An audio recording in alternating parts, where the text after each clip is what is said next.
Hello, everyone. How are you doing today? We hope you're doing really amazing because we're again super excited to be here.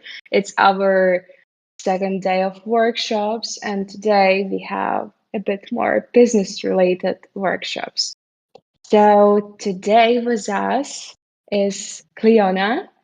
Welcome on the stage. And I think this is a girl you already know because she is an active participant of all our events. How are you doing today? Well, I'm doing good. Thank you for asking me. And yeah, although you have seen me many times, but I believe there are still some people who just knew me. So welcome. Yeah, uh, super important to mention that Cleona is biomedical engineer and she specializes with mental health, and she will be talking today about innovating with love actually, and developing products with humanistic mission. So, stage is yours. Thank you. Well, thank you, Lisa. So right now we could see that from our title is innovating with love, developing products with a humanistic vision. So let us start with understanding what are some of the topics that we're going to be discussing right here. So if you stay until the end, you're going to get some of the rewards later on, and we're going to have some interactions along the way because I don't want it to be boring. I want everybody to join us in the chat and just express anything in your mind, like anything at all. And then we're going to start with understanding what is innovation. So the innovation points of our products are actually similar to the differentiator when we are talking about what is the product that has some of the features that are different from the rest of the existing solutions, whether they are from market or the traditional ways of solving some problems. And that, my dear, is very important, and as we see, some of those things are different when they are creation points, which means that you are insane enough to build some legendary inventions that are potentially a moat for your future company if you build it up, because it is something that is groundbreaking, and we call it something that would leave a very big impact to the society. And now moving back to what we are doing, it's usually software and application innovation that we are building in the hackathons with AI. So what we're going to do is we bring better products with love to solve the problems right here, right now for all of the people on earth.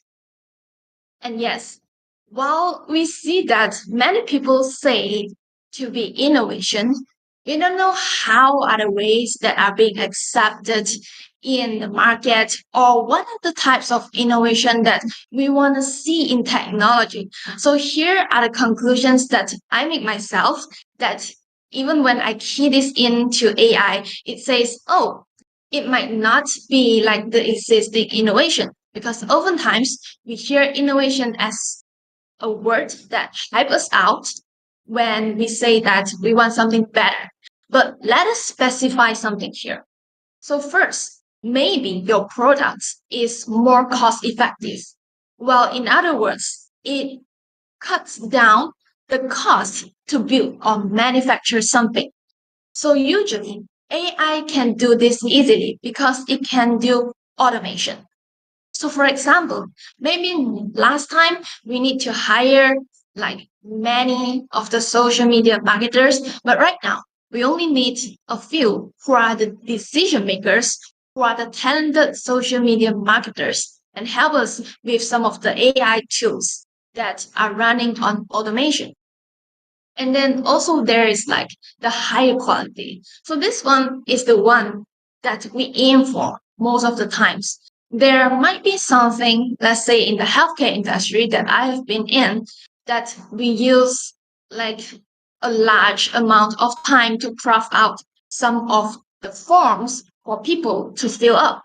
And then we can see that while filling up form to see if this person have some of the symptoms, We actually don't know about how many percentage of the accuracy this would be. But with AI, most of the times we can detect with a high accuracy to how many percentage of the impact or causes of something that is on this person that is causing how many percentage of the symptoms in this person having a certain disease, let's say cataracts in the eyes, while the AI is seeing all these images and analyzing the images, the eyes, or maybe in mental health when this person is updating all of those mental health symptoms in one of the projects that I've built that could generate a very specific percentage of the mental health therapies that are suitable to this person.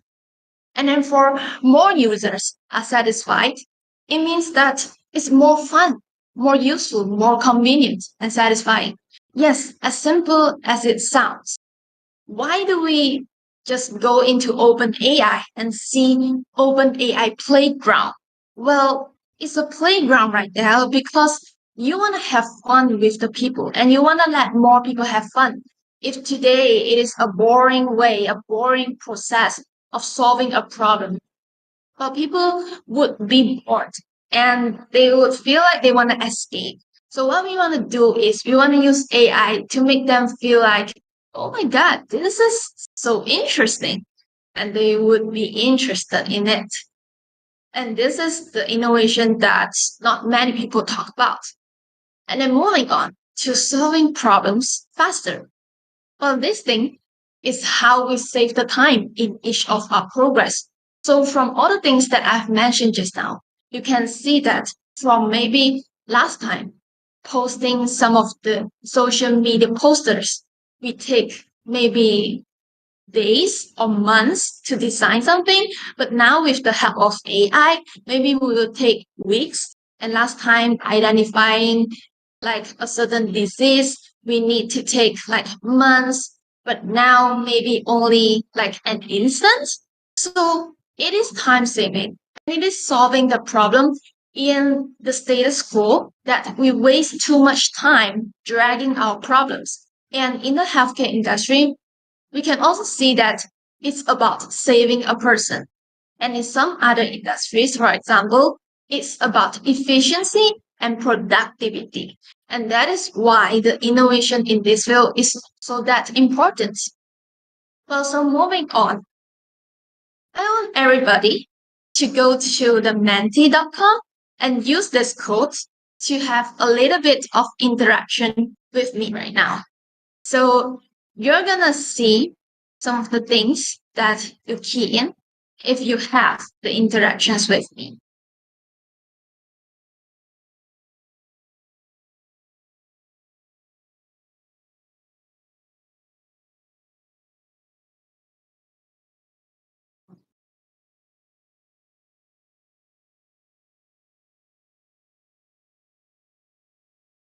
So right now you shall be there and you're playing with it.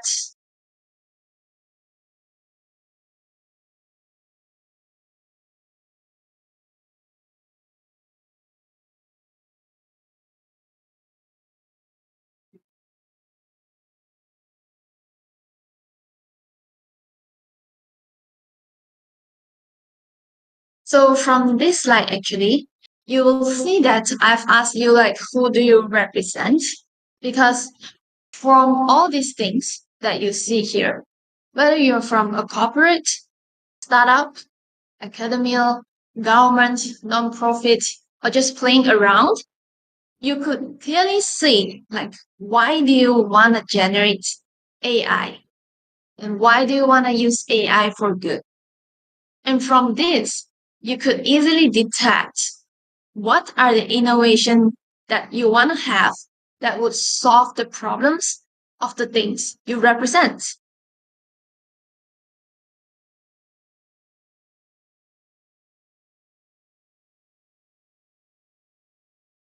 And from this, let's say we see many people are from the startups, okay? Right now, I already see any respondents are from startups. They're insanely cool because they are like emerging.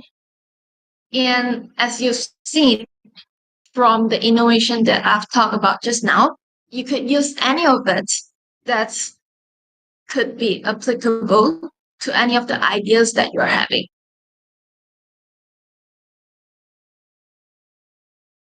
And yes, so after this, we could see that many people actually are here because they want to form a new company. And I will tell you like what does it matter. And right now, we're gonna be moving on to the next slide, and you shall see something like this. What is humanistic mission to you? Really? Like anything at all? Because most of the times we tell ourselves that, oh, maybe humanistic is about something that I do good to people, maybe, and people maybe like different people. You have different opinions about humanistic mission, and there's no such thing as absolute right or wrong.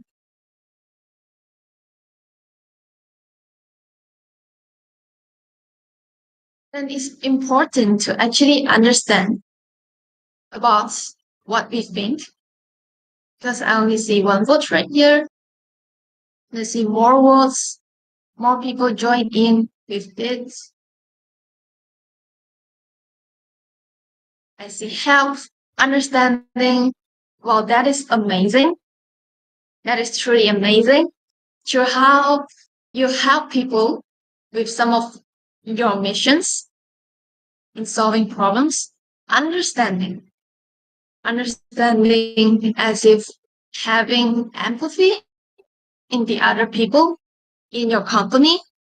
So you're not just like blindly following something that you don't know why the goal is about, but you know that this mission is up to something that could help and understand people and help them solve their problems in this field.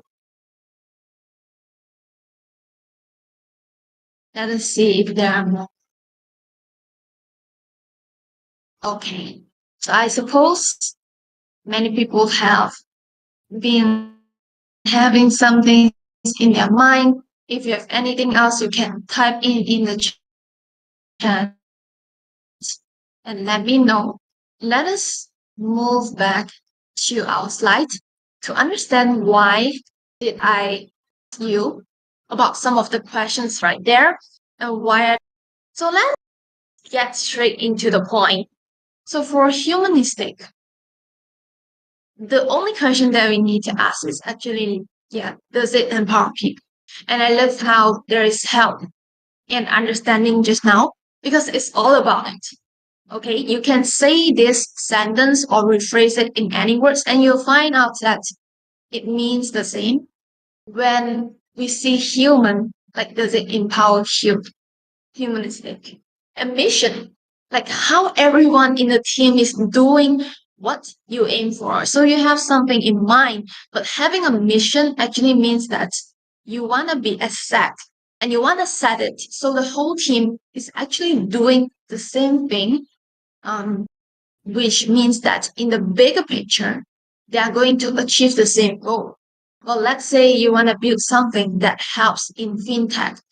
So the whole team needs to know, like, let's say we want to solve a big problem in the financials that many people don't know where to view their Web3 wallet. Then you want to set out, like, for each person, they would know what they need to do to achieve the same mission. And then moving on, we are going to compare that's non-humanistic, which shows us that maybe they are just like the people who call, they replace the other people only because we know that for the humanistic values and the humanistic projects, they always empower people instead of only replacing them. And that's why most people, when they say how AI is going to replace jobs or whatever, it's only for the non-humanistic projects. And we see that from the non-humanistic side, we also see how it's only beneficial to one party. So, like the project shows all the selfishness over there. But from the humanistic side, you see love, kindness, and joy, respect by how the project is designed with each possible step. So you know the traits that are lying behind by just viewing. And then also from the non-humanistic, you see scams, dishonesty, and from the humanistic side, you see people who value the customers and they value the feedbacks. So, for example, like on the non-humanistic sides, I want to stress this out that there are many of the companies are leaking personal data without consent. And of course, they are being caught. And I'm going to show you later. And for the examples of the humanistic sites, they protect their personal data. They have all these GDPR and data laws that they follow. And then from the non-humanistic, they have actually been funding their projects, but they don't even want to achieve some of the goals that they have promised to the investors because they only funded for the money. But then we see that most of the times, what have been providing us are the ones that have funded and actually meet the expectations. Also, they provide some of the open source tools, maybe like OpenAI, or they have free or cost effective products and services along the way. Well, cost effective is like not only telling people that you sell it for a high price, but you sell it for a reasonable. And then moving on, we can see that there is a big comparison in designing your product and knowing which path you want to take when we compare the examples right here. I need not say much because you can see of how even Interpol would issue red notice. Well, red notice is something that is so big that they would be catching this person no matter where you are, which means that you have been making a big scam and unethical hacking of some of the tech companies. And then you know some of the tech companies like a voice deepfake was used to scam a CEO. You know, the person behind this is well known after being caught. If this person is being caught and you know the reputation is not good and to the community is not good and to the people around you, you are using this technology, this knowledge that you are blessed with, you want to use it for good. Like all these things that you see, you can create endless of possibilities that would actually be good to many people and you will live like good impacts along the way. Like even after our mortal self are gone from this world, just imagine all those good things and all those good projects that you have been working on long ago. It would become a legend actually. And most importantly, it would be a great thing for all of the people that are affected positively. So let us say that we want to empower people by maybe generating ideas to automate a company. This is actually some of the examples that I want to start with because it is easy to understand. And GPT-3 can actually be used to do that. Yes. So if you are like having a headache from figuring out what type of company idea you want to have, you can always use this as well and empower people by using AI to build the generated ideas. Yes, after generating ideas, of course, you want to be building them. It's something that I prototype using GPT-3 only, and it's amazing. Relive the wisdom of history's greatest mental health pioneers. Well, imagine chatting with Sigmund Freud. never imagined having that kind of conversation, do we? So we also empower people by having a chat with any masters. Yes. It is as stated just now. This is just like the back end of it. That was like the front end prototype. So you can see that from this simple GPT-3 playground, you're capable of generating something that is behind the whole business idea with a humanistic mission. And it is totally possible. So let's view the examples one by one. We have touched so much about GPT-3, and actually, I have typed this out that you can use it for any kind of ed tech that we say, which are education technology, like the Menti that I used just now to have interactions with you as one of the ed techs, but it is not using AI. So do you have any ideas using it? I'm not trying to spoon feed you right here because I have already browsed through and seen some of the ideas that are amazing in the community. So I just want to let you know, like, which type could you use if you're under the category of customer service, journalism, education, and some of the fields that require responsive things to some of the questions, then you could use GPT-3. But what if you are in some of these fields, which we say that you will require people to analyze data from sensors? Well, then you might be in the field of like natural disasters, like telling people that there's earthquake, there's hurricane, you gotta go. So you want to use Codex, okay, which is also taught right here. And then, of course, there is Whisper. So under this, let us see if you're under the field of cyberbullying and online radicalization. Yes, it is something to be addressed, but not yet. Yeah, you can definitely use Whisper. So as we have stated from the previous kickoffs and previous workshops by the other speakers, this is like the NLP that can help you analyze the social media data. So from the humanistic value, it is responsive to the potential threats. So we can see that there are also some of the group chats or some of the communities that have some of the chats that we might not have. We might not actually be wanting them. So we might be using Whisper. And moving on, okay, we want to see DALL-E 2. So using the API, of course, is different from the using the generator itself.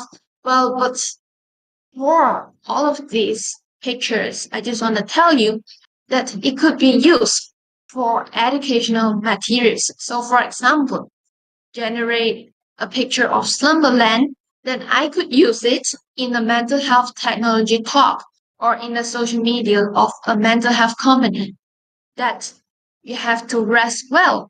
And because these pictures are just so calming, they can also draw the attention of the other people and bring out the message and bring out maybe something that you advocate for.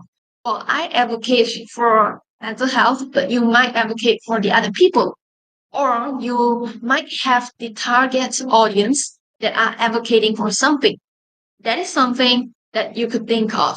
And it also helps like designers and artists to explore new ideas. That is, of course, because for some of my fields, like from the other text to image generator that I have used, I have also figured out chromotherapy. But there are also some of the fields that they use some of the pictures, not just pictures, but also textures, maybe for topography in some of the 3D designs. Well, I don't know. But here are just some of the ideas for you from a humanistic view about how we could put it. And yes, of course, there's GPT chat. Well, in this session, we talk so much about GPT-3 also throughout our workshops, but we touched a bit about GPT chat, and it had been a hype in the industry. I believe you knew it. So we see that it is an NLP that is so strong, that it is so responsive to any of our questions, except for some of the opinions or emotions that you ask it, it could not do. And it is also not search engine, it is only NLP. So what it could do is it could help the people who have disabilities to communicate. Yes, you heard me well. It is insane because it is helpful in terms of healthcare also always and in any of the fields that you could think of. So as we always use last time, we already have some of the chatbots that are automatic that are actually telling the clients what to do when they go online shopping. So what you see from GPT chat is, or any of these AIs that I mentioned, is that they are more humanistic. This is different from like the mission that we talk about. This is in terms of how we interact with them. We feel as if it's a person, like more human compared to last time when we only use chatbots that are automated using the usual codes that we leave right there because they only generate questions for people to click.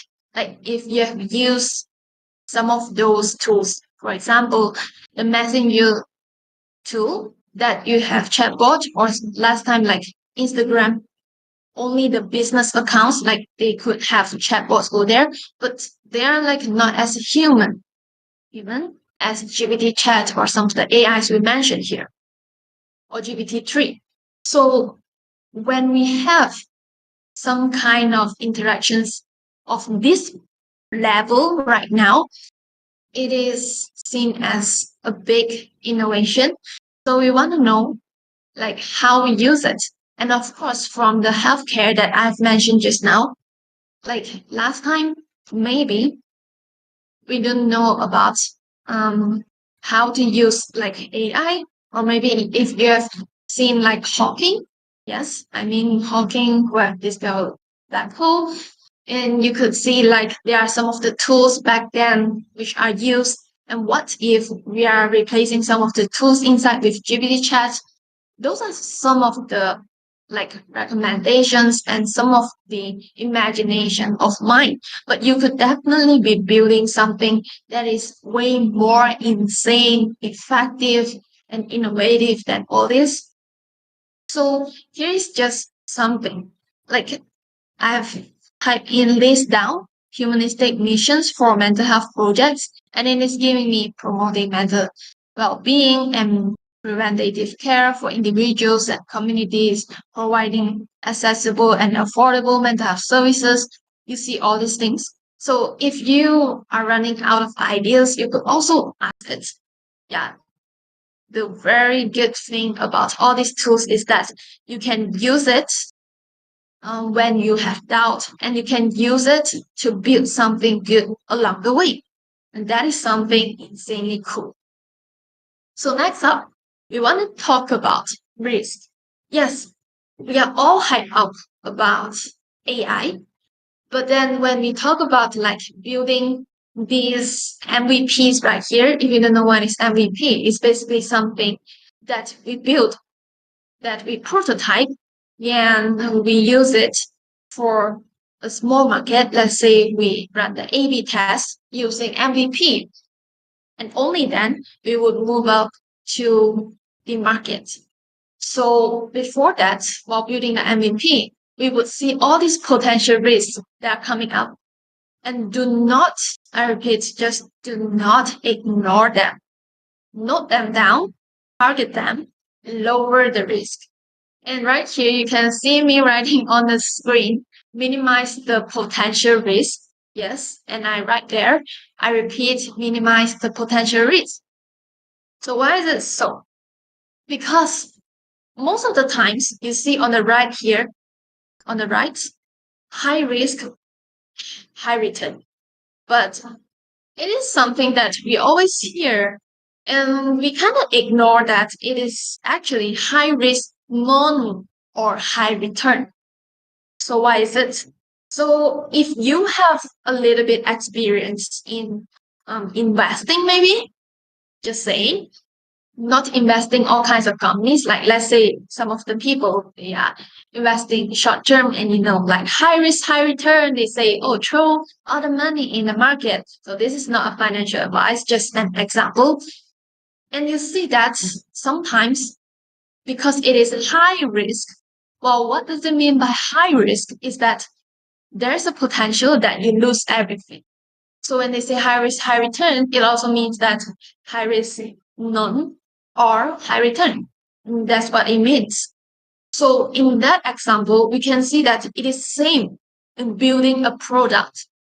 And when we see ourselves in building a product, we always think that, oh, like let's say for healthcare products, especially, I wouldn't be releasing a product before I have like trained the AI properly because there are so many risks that we don't know. And for example, you can see many AI chatbots that are providing like mental health therapies in the field.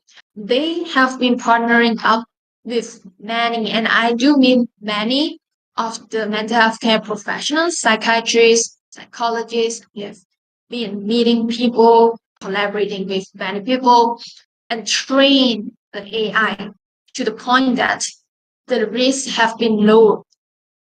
So that is something we do in the field that we don't want it to have such high risk. So that is why I put here low to no risk, little to high return.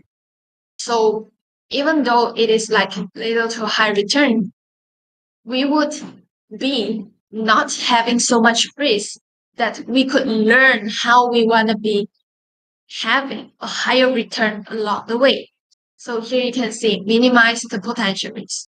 And I just want to repeat, minimize the potential risk, minimize, minimize, minimize. It's something that you want to do. You want to be someone who is irresponsible. And I know it might be weak. And this is why I put an example using some of the pictures right here that might be helpful for you or for you to explain to some of the team members in your team. Because sometimes, just now I saw that many people interacted with me and told me that you are building startups. So what does startup mean? It means that you just form a new team. You want to get aligned with them. We already had a mission just now. We already know what we want to build. We must note down all the risks. But how do we explain to them that these risks are important and we have to manage risk? Now, I know that out there you can search or you can ask AI how to manage risk, but I want to talk something from my own experience for you and give you a metaphor. So here you can see, can ask you a question. Why do you think the aeroplanes that we see are like landing on big spacious airports? Like they always find this big land and then want to pave it so that the land is even out and they want to make sure that there are no obstacles, like even if it is raining, they would say that, oh, maybe it is like a potential hazard over there. We might be delaying our flight. Why do you think they're doing that? It is because they're managing risk. So whenever you have some of the things that you see that you don't know whether you are managing the risk, you just ask yourself, is this something like, is this situation that when an aeroplane is facing, like pilot is facing, he or she would land on? Well, it is a metaphor for us because you can see on the right, well, some of the mini airplanes, they might land on like a building and they don't have such skills. So what happens is that you see fire, you see accidents, you see people dying. Yes, that is what happens also. Well, in terms of building products, people don't really die for real unless you are in the healthcare field or you are in some of the fields that are causing death, which are even more critical. But you see of how if you don't do risk management, it is very likely that you don't have chances to fix your failures, and it would require unnecessary steps from the start.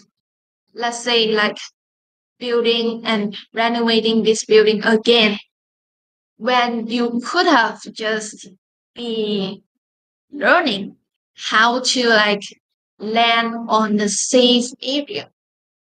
So this is something that we want to clarify, because if you just look into the field, most people say that, oh, it's okay if you fail. It's okay if you fail very hard as long as you get up. Or we listen to things like, oh, if you fail it 7 times and then you get up 8 times. While that is true, failing does not mean that you do not do risk management. Oh, this is important because we are so used to failing, and failing with risk management and without it is totally different.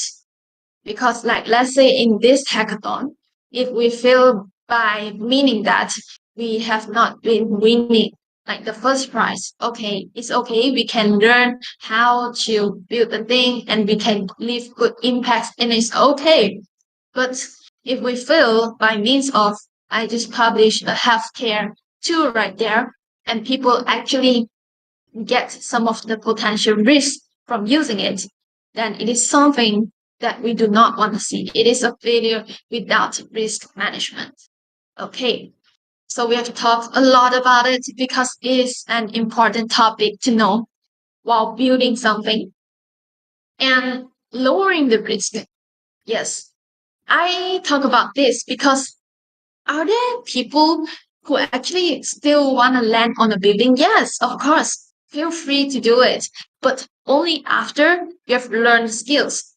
So I already told you about some of those cases that would have high risk, but it does not mean that in the future you could not be lowering the risk. And how we lower the risk is being matter for right here is to get the team with people with the needed skills, and most importantly, they are actually willing to be trained consistently to build up the necessary skills in the future. So right here, you might be seeing someone like this, and you might have been listening to me having some of the examples. So I have mentioned just now, so with these AI chatbots, for example, that would provide some of the therapy, maybe CBT, along the way when I'm chatting with it. So what I want to do is there are risks that this person might be chatting with this chatbot and suddenly feel a need to commit suicide. So what do? I integrate inside this chatbot that whenever this person is having some of the words like killing, harming anybody or himself or herself, or like feeling totally insane, then I would just like generate a lifeline over there. That's my bottom line. And also on those things that I could control that are within my field, I also need to design many things, like many precautions into what I need to do.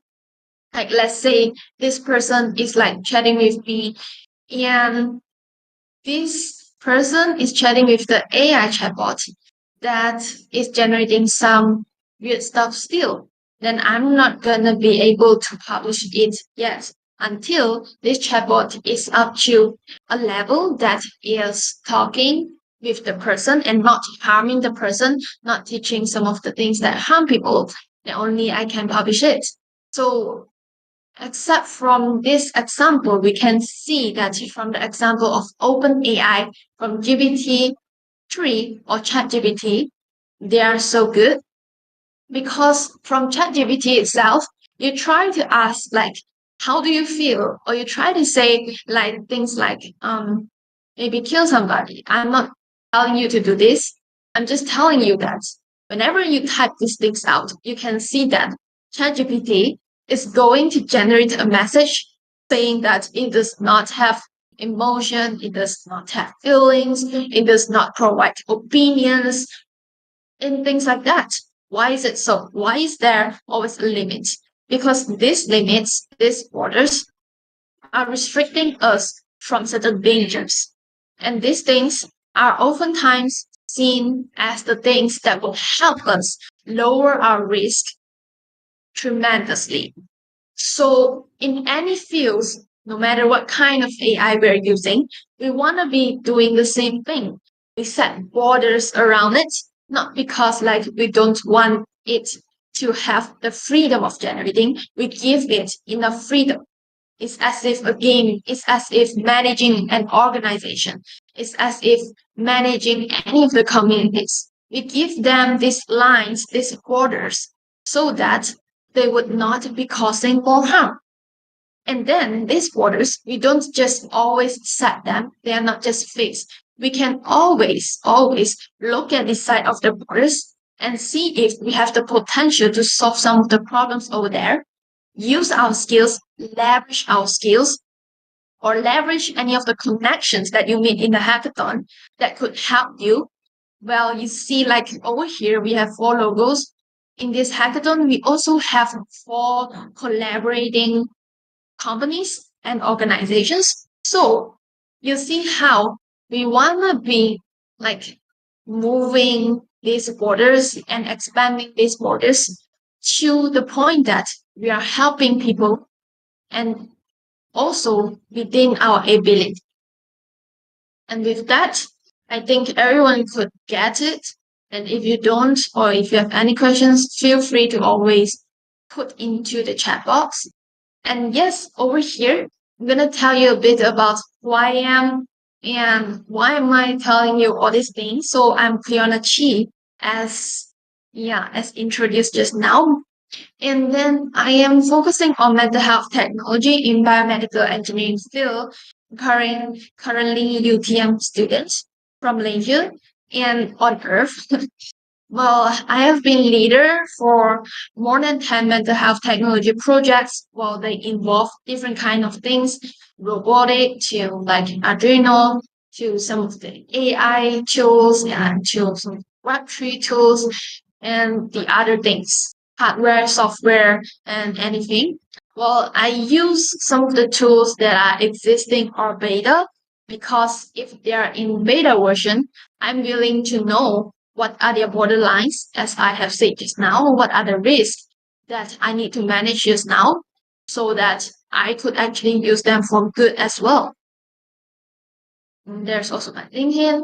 So as you have stayed until now, I would like you to see this link as you can click on it and you can scan this QR code to means this NFT for free as a proof that you have attended the OpenAI Hackathon's workshop. And this is free to claim. And there's also no gas fees on you as long as you have like a MetaMask account over there. If you need like tutorial, you just need to click on this link and then you just need to connect to your wallet and then just add in your key. It's simple as that. So with that, I think I am open to any questions. Are there any questions here? Thank you so much, Cleona. Again, it was super inspiring. And yeah, I just must to say that we have a little time for questions, or actually we have no time for questions because we have next speaker coming. But as you shared your data, so we can share it in our channels. So guys, feel free to contact Cleona after, or maybe during later on sessions when we will have interviews. And thank you so much for being this inspiration. You know, I'm sometimes the person behind the screen and I always see you in the interviews. And it's so nice to hear that you're enjoying what we are doing. And actually, we're enjoying, you know, building something great together. So thank you so much for your speech. And yeah, probably later on you will receive some questions from our participants. And for now, yeah, thanks a lot again. It was nice having you Thank you, here. Lisa.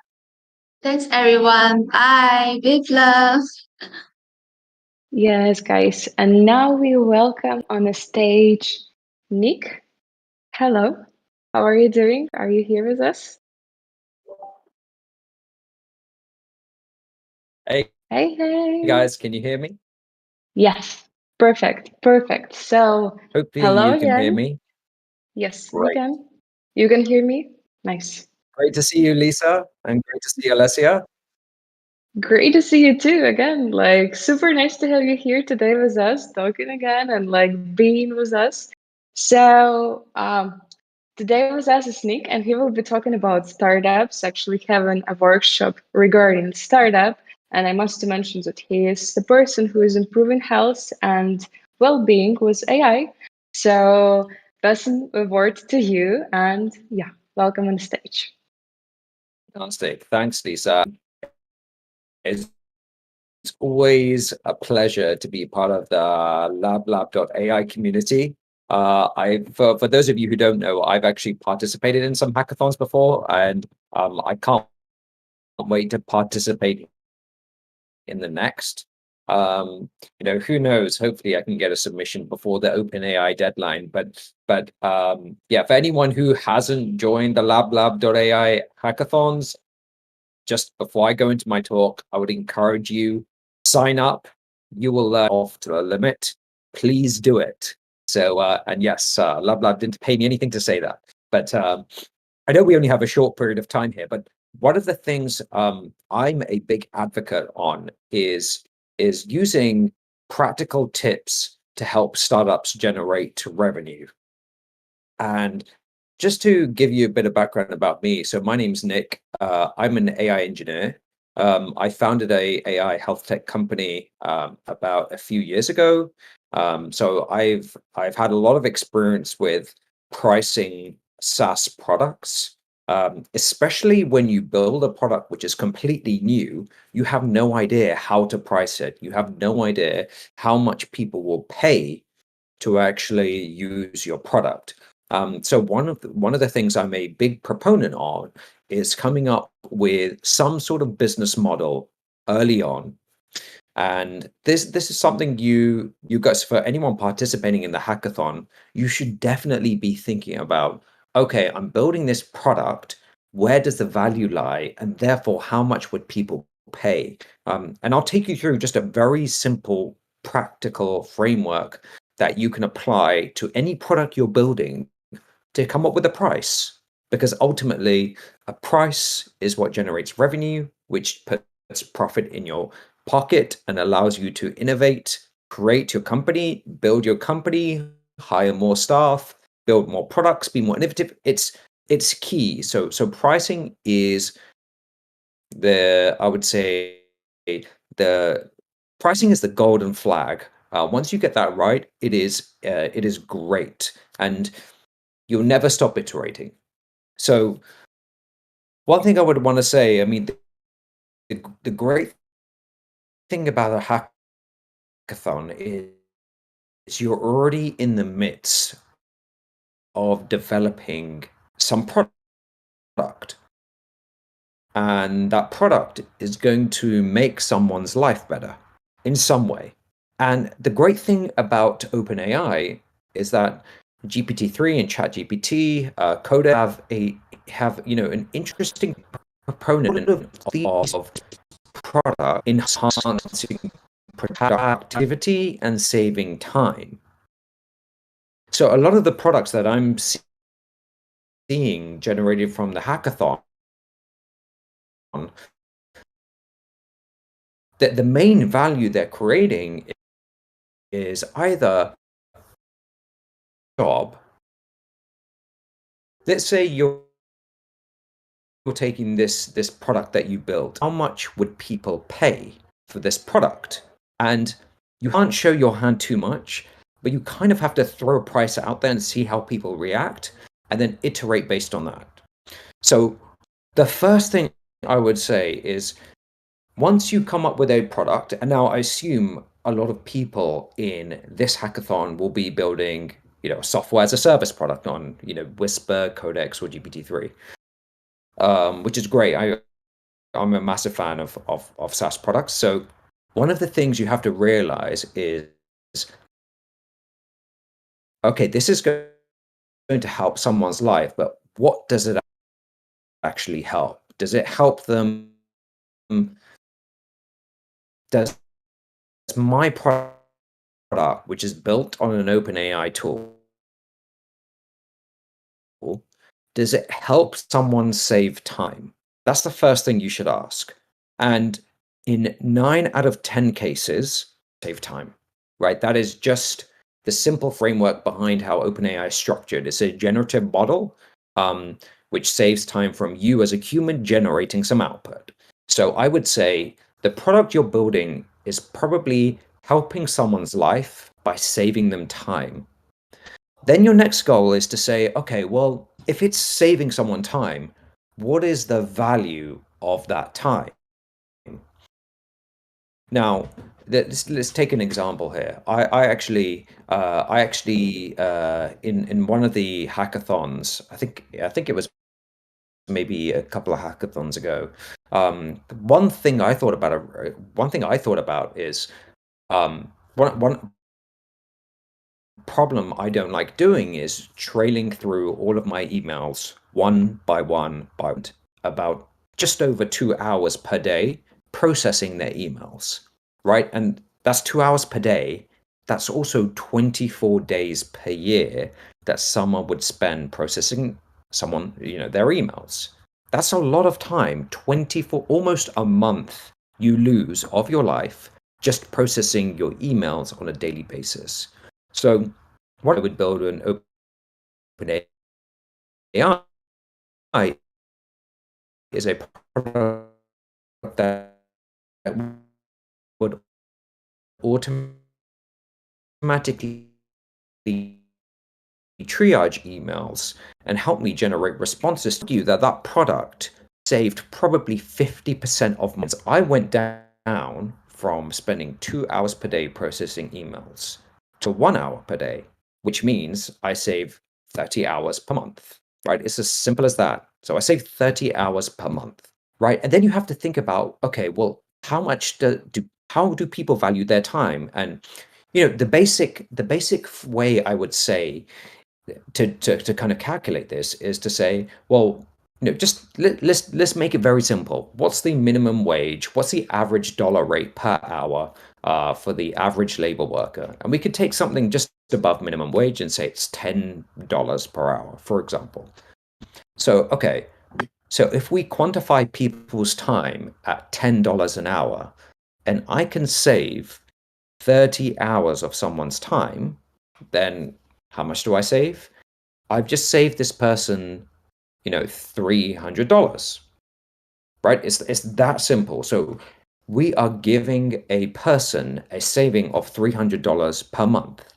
So that's the first step to creating your price. You've quantified how much value that your product has created. So right, in this story, we have figured out that we have saved this person 300 hours, sorry, not 300 hours, $300 per month, because we save them 30 hours and we assume that each hour is of $10 in value to them. So if we save 30 hours, we just save $300. Now the thing is, the price will be a fraction of that, right? Because if you think about, why do people buy your product? Why would people buy a subscription to your product? People would generally buy at a certain price is because they believe the perceived value of that product is much higher. So the reason why people buy anything is because they think they're getting a bargain, right? The value of that product to them is much more than the price. So, okay, on that thought, let's go back to our example. We've just saved someone 30 hours per month and their time is worth $10 an hour. So that means we've saved that person $300 per month. This is per month as well. That's a lot of value that you create just by saving someone's time. So that's why I really want to force people to get laser focused about what value are they actually creating for the user. Is it save time? And more likely than not, it will be something around saving time. So let's say I've saved again, going back to this example, I've just saved a user $300. Now, how should I price this per month? Okay, should I price this at $30 a month? Well, yes, you could argue that's a pretty good price. If I pay $30 per month and that saves me $300 per month, then my return on investment is 10x. Now, let's say I charge someone $10 per month to use this product. My return on investment as a consumer is now 30x. So you kind of get this, you can kind of mathematically understand, in a very simple way, what a good price is. And your job as a startup, let's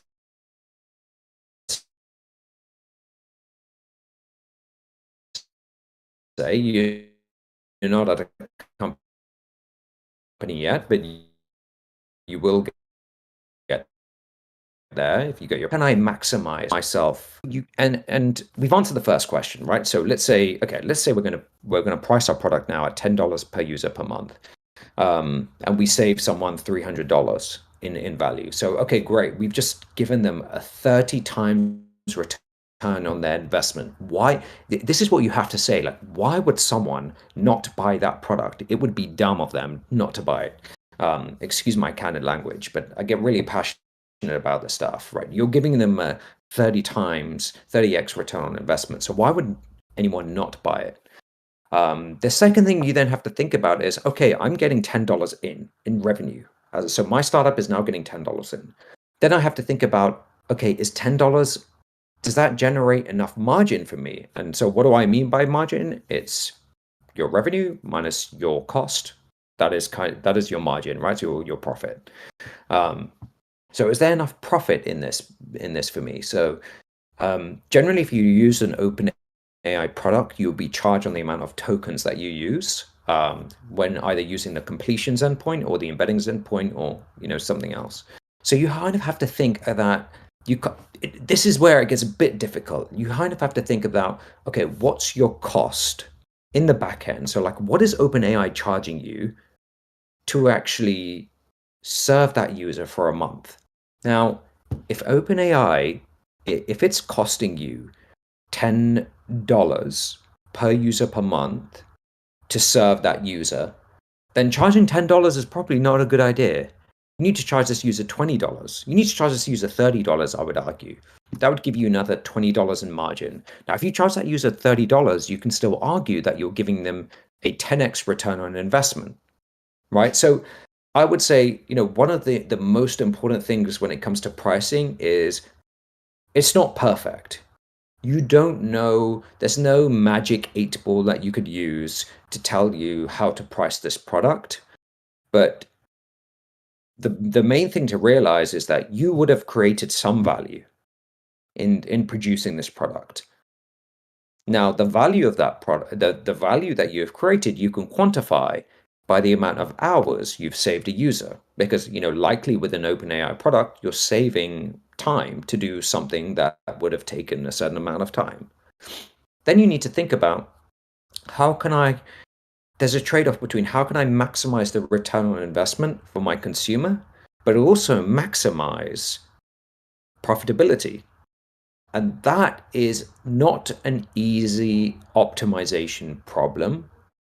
So one thing I would say for, especially for any startups in this hackathon that are building their own SaaS product using OpenAI, I would encourage you to think about this pretty early on. And I would encourage you to not spend too much time thinking about this because it's important to throw a price out there, right? You might not know at the outset how heavily a user is going to use your product, right? And you might not know what they're willing to pay. It's important to throw a number out there, but just bear in mind, you should have a pretty clear understanding of the return on investment. So if a user pays this product, what are they getting back? What is their return on investment? You should have a pretty clear idea of what the return on investment is. And at the same time, you should also have an idea on what your margin or profitability is if a consumer were to pay that product. And really that's a balance that will take time to really refine once you actually test this in the market with consumers. But it's important to put something out there, and really if you get those two components right, because I speak to a lot of startups who have trouble pricing their product, and all I really say is if you understand those two components, like we're all engineers here, right? This is a very engineering savvy way to think about pricing. If you understand this optimization problem, then you can get to a price very easily for your product. Right now, you may have a different opinion on how much value the product creates, but I would do this exercise within your team, and it should take no longer than 10 minutes. I would spend the first 5 minutes thinking about, first 5 minutes thinking about what you think is the return on investment for the user and what you think your profitability should be. And then I would encourage you to spend the next 5 minutes talking with your team about what you all individually came up with. And then the price will be some equilibrium of everyone's suggestions. And really, that is it. That is all there is to it. And if you can come to a reasonable suggestion, then that's great. You're already way ahead of other startups who do not think about this early on. And then you could start, once you have a defined price per user per month, then you can start thinking about premium packages, right? So what extra features could you add to up the price so you could generate more revenue from the same typical model with B2C? And then we could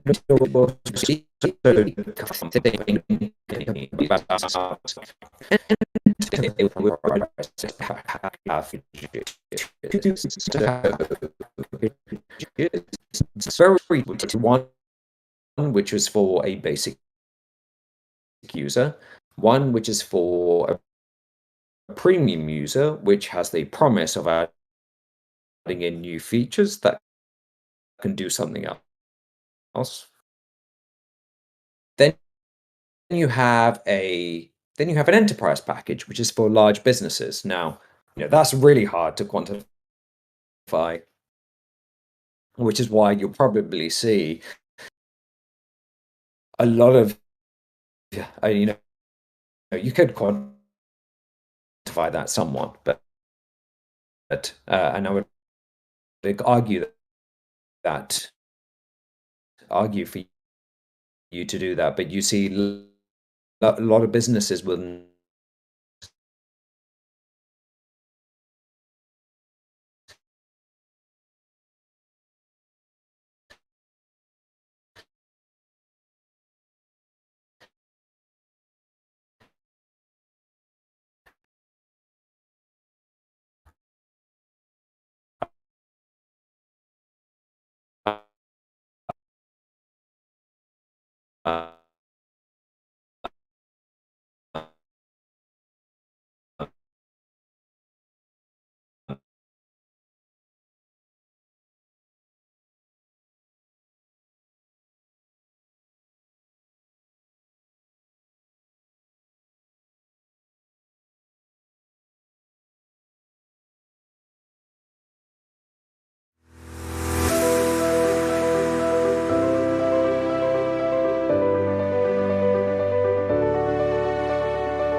SaaS products. That's just that's generally if about this.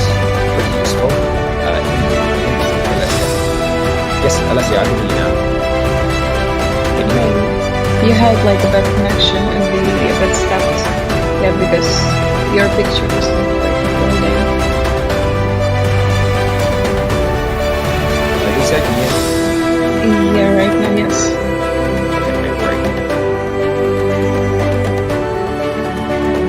You can just finish like last, I don't know, maybe 5 seconds. you said. Yeah, sure. Okay. For the last minute. Yeah. So just checking, Lisa, you can still hear me now? Is that Yeah, right now perfect. In the picture it's perfect. Great. Fantastic, guys. So I hope anyone listening found that talk pretty useful. So again, just to sum up, I would encourage everyone to go through a 10-minute exercise with their team. Just spend 5 minutes thinking about what kind of price you would come up for your product, which would be based on two functions, which is the return on investment for your product and your profitability. And then I would just spend the next 5 minutes speaking with your team about what you all came up with. And then the final price that you come up with for your product should be kind of an average of all of those suggestions. So I hope everyone found that useful. I'll put my LinkedIn on the Discord chat so anyone can reach out to me if they have any questions. But I wish you all happy hacking. Again, feel free, do not hesitate to reach out to me if you have questions. And I hope you all guys have a successful hack. Yeah, thank you so much for your talk and sharing a lot of insights, really cool insights. Guys, you all heard that you may contact Nick when you need some advice. And we have a question for you from our participants. So, is there a way of incorporating free tier or open source elements in a product while maintaining some sort of profitability? So, okay, I think I understand the question. There's two ways that question could be interpreted, but I think you could, I mean, if you use open source tools or free tools that don't cost you anything, then that's great. That's the best way to achieve profitability. But if the question is around providing a free tier for your product, I would always suggest running 30-day free trials. That's the best thing to do. So have a 30-day free trial for your product, and then people can actually use it, understand it, and that would be kind of your free tier. I don't think I would really encourage having a free tier forever, especially for a new product, because it's so important for you to generate revenue as soon as possible. But yeah, that would be my advice. Thanks from me and from participants, I guess. So Awesome. yeah, thank you again for your talk. Yeah, guys, remember to, if you need some help, you can contact Nick and us if you need any help. We must mention that all the streams will be saved, so you can watch them later on if you will need to kind of refresh something. So yeah, we'll not keep you longer. Yeah, thanks again, and see you soon. Thanks so much, guys. Thank you. Bye. Yeah, bye-bye. Bye, Nick. So yeah, right now, today, like, we have really filled so much things up with our business topic. So right now we will have a talk from Pavel Čech, who is one of founders of New Native and DALL-E platform, and he will actually be talking about how to fit the market. So this is super important because, guys, if you're building, you need to have this kind of broader view on how to live after Hackathon will, actually end. So yeah, right now, Pavel Čech about how to actually fit the market. My name is Pavel Čech, and I will speak today shortly about the basics of developing strategies for growing startups and enterprises in general. So just a little bit of my background very shortly. So I have a long-lasting background in business development, in building strategies for creating revenue, new revenue, specifically in areas of the education industry, the HR industry, the biotech industry, and the artificial intelligence industry. And I'll be taking you today through the very, very basic components of building these strategies. I think we can start with a few quotes. The first one is from Matthias, the co-founder of New Native, founder of NextGrid and Deep Learning Labs. And it's very clear that in the next few years, there will be businesses that implement artificial intelligence and business that don't exist anymore. Now, this creates a tremendous shift in the global economy, and it allows you to create concepts, companies, and structures that can really excel. So the other one is from me, which is to walk fast, don't talk to strangers, and invest in AI. And invest in AI means invest your time in artificial intelligence, your knowledge, what do you learn, where do you create value. And I strongly believe that right now the knowledge is out there, and you can create value for yourself and for others by simply learning, moving fast, not talking to people that don't understand artificial intelligence, and ideally investing in yourself and in creating value.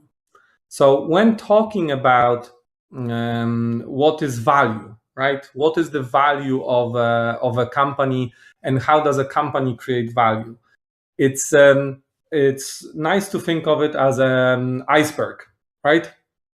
So there are things that are instantly visible, and these are the things that are then hidden underneath. So the total iceberg, is the total iceberg. The big iceberg is the total addressable market. So your entire revenue opportunity, and you want the iceberg to be as big as possible. You want the iceberg to be massive, right? The bigger the iceberg, the higher the probability you're going to sink the Titanic, hit the jackpot, as they say. So if you imagine a product or a service that AI can fulfill, that you can develop using the tools that you'll be accessing today and tomorrow, and think about what is the total market it addresses. Ideally, you want to address the whole of human population, right? You want to say, my product, my service can help every single human on the planet. But that's very hard to do and hard to reach all of those people. So you also know that not everybody will be able to use your service. Like if your service is based on access to a computer or to a phone, and there are people, let's say, that don't have access to a computer or a phone on an internet connection, then they cannot be reached by your service. So that creates a serviceable market, serviceable addressable market, so SAM. And this is the population that can actually access your service when you release it. And the obtainable market share, so the serviceable obtainable market, is the realistic share of the market that you want to capture. And on this realistic share, you can actually put a timeline on it. You can say that in year 1, I will reach X% of the serviceable market. Then I will reach in the second year another X of the serviceable market. So it sounds funny because it's tam, sum, sum, but it's actually very important. So this is an example, right? So a simple example how we differentiate between these. So when you have the total addressable market of $600 billion, and then you have the serviceable market that is available, it's 10% of the total market, so 60 billion. And then you have the obtainable market. So here you want to focus on the number of users that you're going to have, or the number of enterprises that you're going to have. And then you can basically say, okay, I am able to obtain 800 million people within 5 years, 10 years. And you can see that the progression of adoption of different products is accelerated dramatically. So we know that TVs took multiple years to reach an audience of 100 million people, and then the internet cut that time dramatically. Then the smartphone, and so each new technology, if the technology is really helping people, it's really solving a specific issue that people have, each new technology introduced into serviceable obtainable markets, the adoption of that technology dramatically increases and or accelerates. And we can talk about that during the next 2 days in detail. So once you understand what is the market that you want to address, you are looking for something that's called product market fit. And this is where most companies will fail because they tend to scale or tend to want to go into the market before they achieve a product market fit. And there are very specific reasons for this. So the first question that is really good to write down, yeah? And the first question that you really need to answer is, who is the good customer, right? So for my service, for my product, who is a good customer? Not who's, who are all the possible customers. That's not the point here. The point here is to narrow it down even further into who will be good for me and who I will be good for. And the easiest, the simplest way to think about it is that there's two types of buyers. There's a transactional buyer and a relationship buyer. So a transactional buyer is a buyer that you can transact with in a very short time, in a very convenient way. And this has some consequences. And a relationship buyer is a buyer that you need to build a relationship with. You need to understand their needs. You need to understand what is their cycle of making decisions, and the timeline of interaction is much longer. So the transactional buyer usually invests small amounts, yeah. So they don't. It's not a big amount that they're going to be putting in. And depending on the market, whether you're talking B2C, these amounts are very small, usually between $5 and $10 based on, let's say, in-app purchases or app purchases. Or in retail, we're talking about, again, a few dollars in and out. And switching between one type of service and another type of service is very low cost because you just delete the app, you take another app in, it doesn't cost you that much. And they are buying the product based on a calculation in their head that is instant, which is there's a price, there's a result, I match these two. Is it worth to spend that money? This means that overall you want to coordinate the sales process as little as possible. Yeah, you want the decisions to be instant. You need the decisions to be basically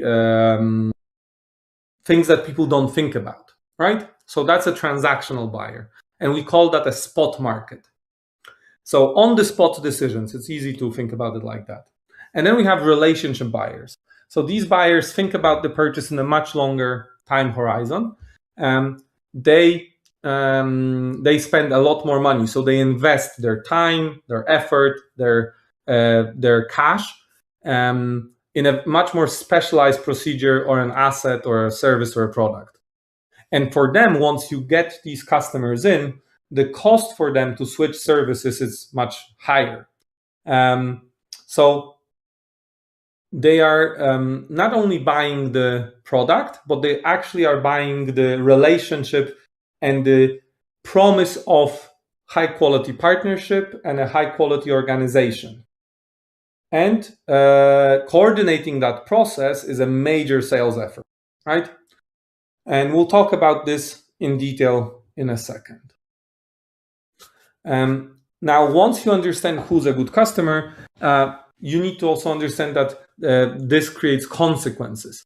And this creates consequences in the way you manage opportunities, in the way you manage relationships with your potential customers. And it's not easy, right? So there's the potential to have tremendous success, and there's the potential to fail. And it has to be very clearly said that failure, if you mismanage this process, failure is a huge risk that you're facing.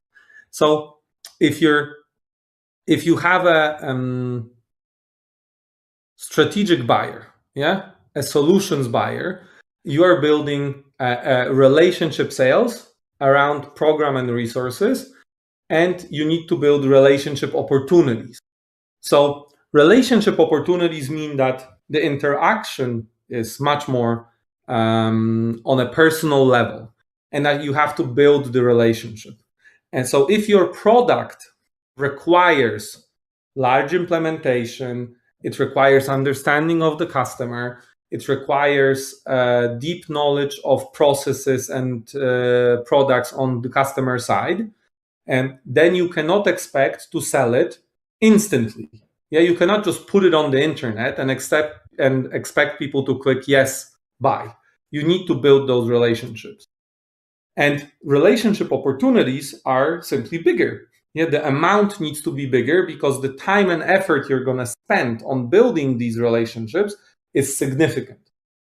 So this also means that you cannot create many, yeah, because you are a small team usually in the beginning. Let's say the founder or the two founders or co-founders of a business, they need to manage the sales process on their own. They cannot really manage a company, product, coding, development, marketing, and sales at the same time. So they focus on one or two big opportunities, and that creates a relationship success. A transactional success is when you do put your product out there in an instant buy option, and you don't spend time on talking with your customers. You don't spend time on really addressing their issues, their concerns, because you know that they will buy because the price versus the performance of the product is appealing. And this is where you test a lot. Yeah, you test whether, okay, what type of customer will buy it? What is the price point that they will buy it at? Where will they buy it? And you create transactional opportunities. You don't spend time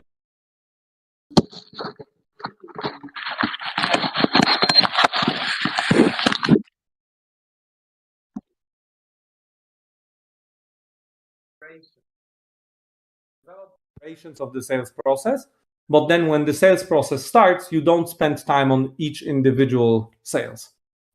Now, that creates success. Now, what creates failure is when you have a pricey product or high value product that requires a lot of decision making, a lot of procedures internally, for a buyer to make a decision, and you sell that product on a transactional way. So you say, okay, it's $100,000 to subscribe to my product, and you just need to give me your credit card.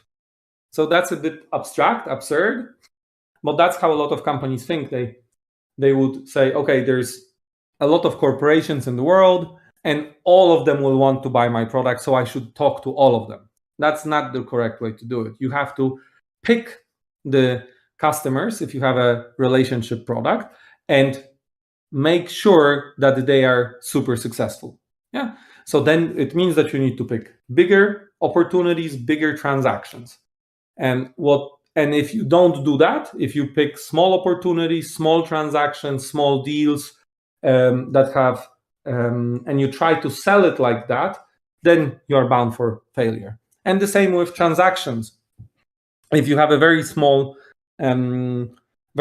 app or an app that does big things but it doesn't cost that much, or a service that does big things but doesn't cost that much, and it's very instant, the service is very instant, the benefit is instant, and you try to onboard huge companies, you try to create huge sales opportunities for that small element, then you are bound for failure as well, because these relationship buyers will not make decisions in that way. Yeah, their individual employees might want to use something, and that's a strategy, separate strategy, but the organization as a whole will not buy such a solution because simply that solution isn't fit specifically for them, and they want something that is specifically fit for them. So responding to an opportunity is not binary. It's not as simply yes or no. So I don't want everybody to think that it is, black and white. It's shades of gray, if you wish. And you need to analyze the whole spectrum of these opportunities before you decide how to respond. So you need to measure, you need to gather information, and you need to implement performance-based systems. So if you are not measuring, the time cycle of a connection, and you're not gathering information about the parameters of a transactional buyer or the parameters of a relationship buyer, you cannot really determine whether your effort is successful or unsuccessful.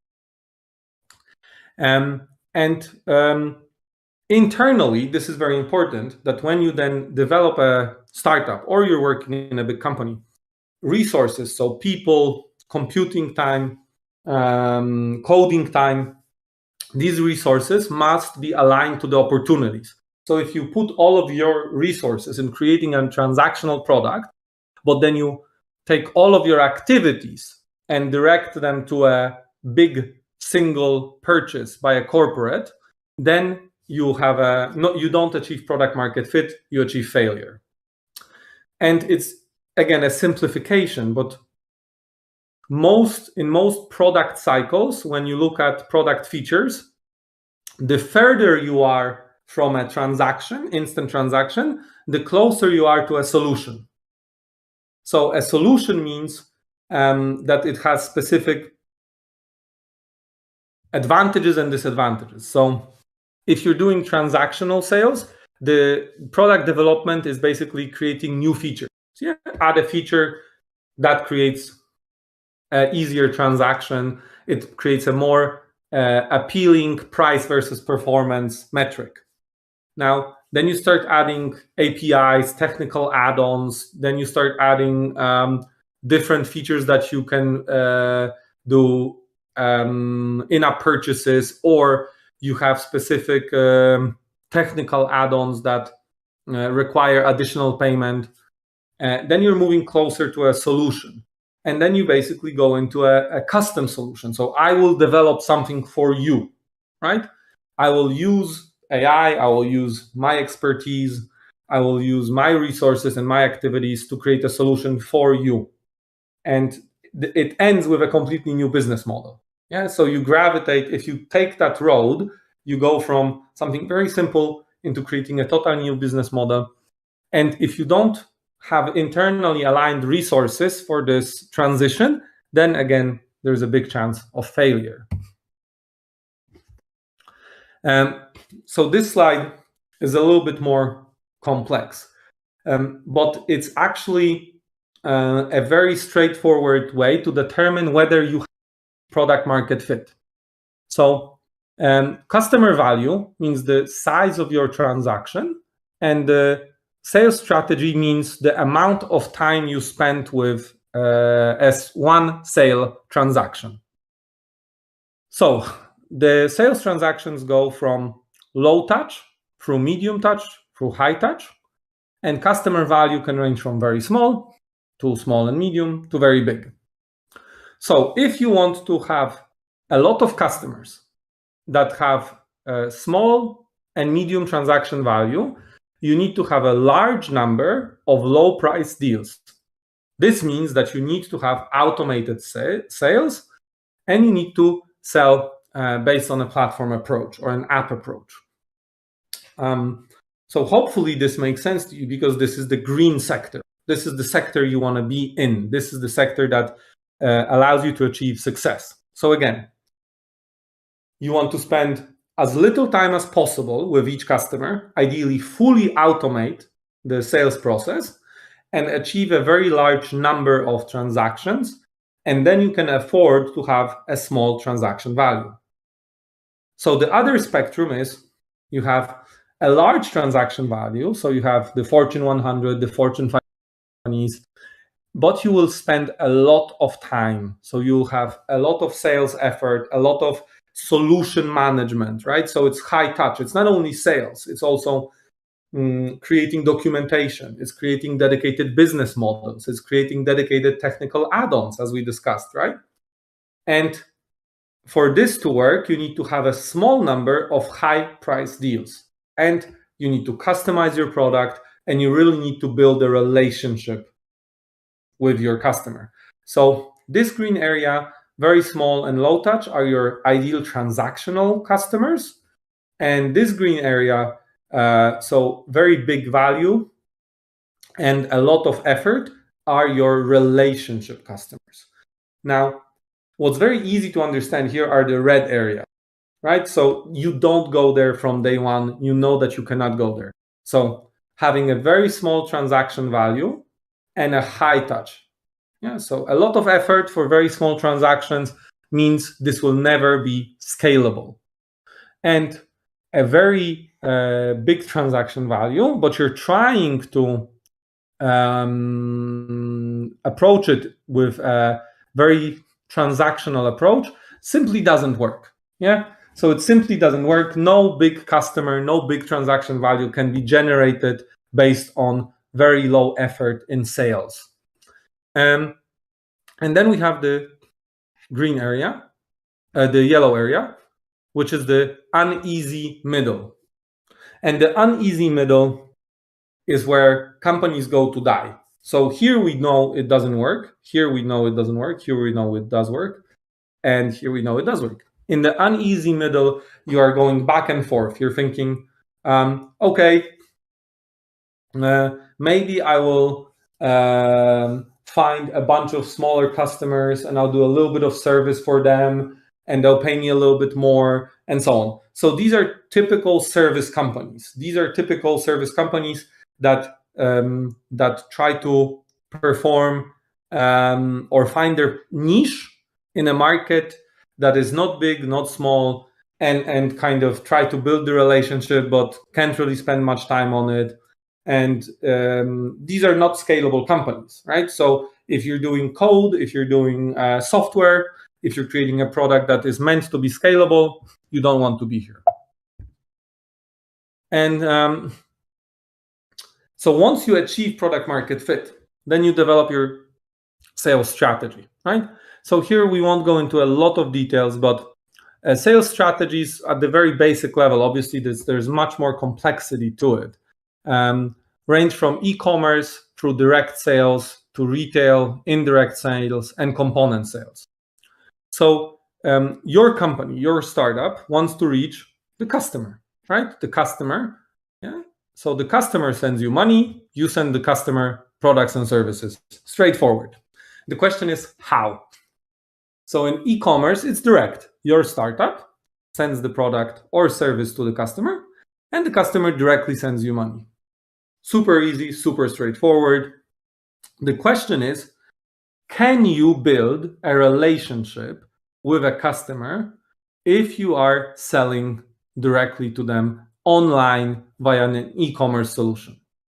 So I think everybody can answer that question on their own. But in general, if you're selling something just purely online, selling, I'm not talking about providing the way they access it. I'm just talking about the way that you collect their purchase order.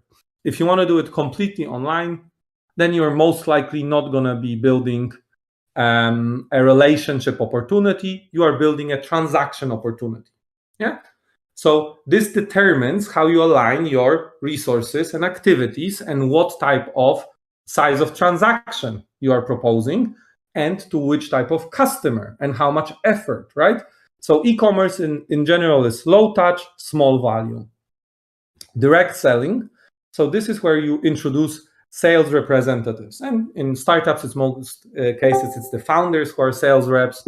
And you want to build a relationship. So here it means you cannot really build it with a large number of customers. But then if you want to scale, you need to have a lot of sales representatives. So you need to hire a lot of salespeople, most likely regional salespeople then in each region, then in each country. And then you end up with a huge sales organization, which is totally fine if you have the ability to sell a high value product and build relationships.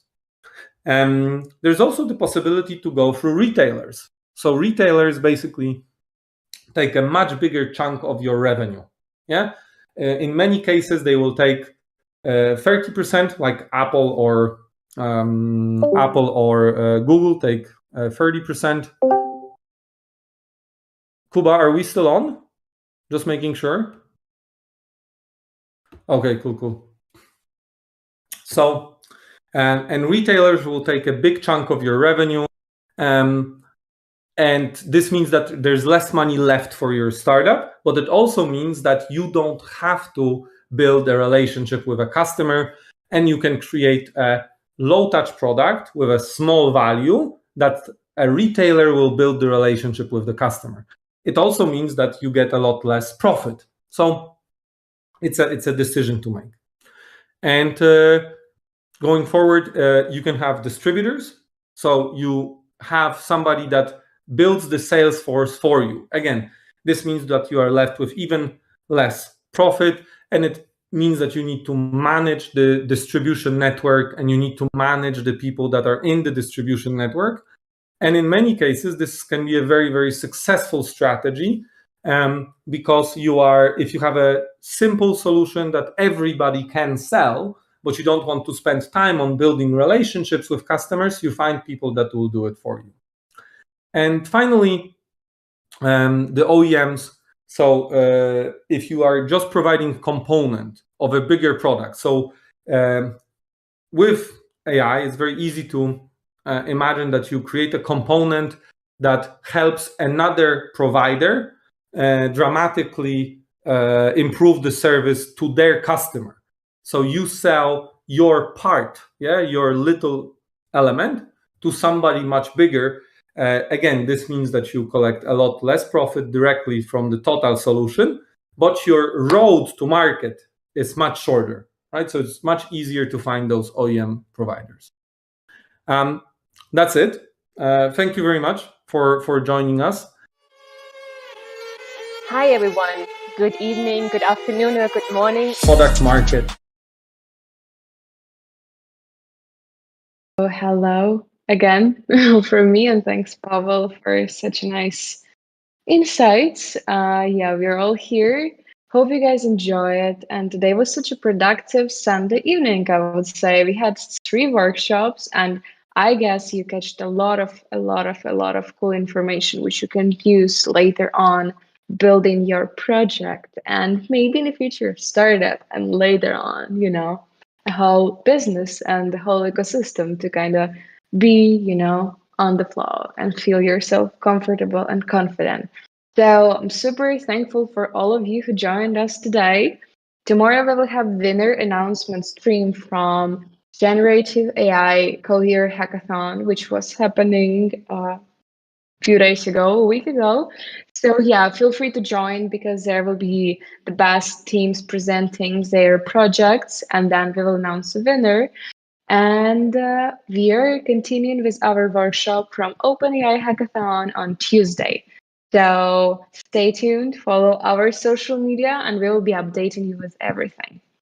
So have a great evening, guys, and see you soon.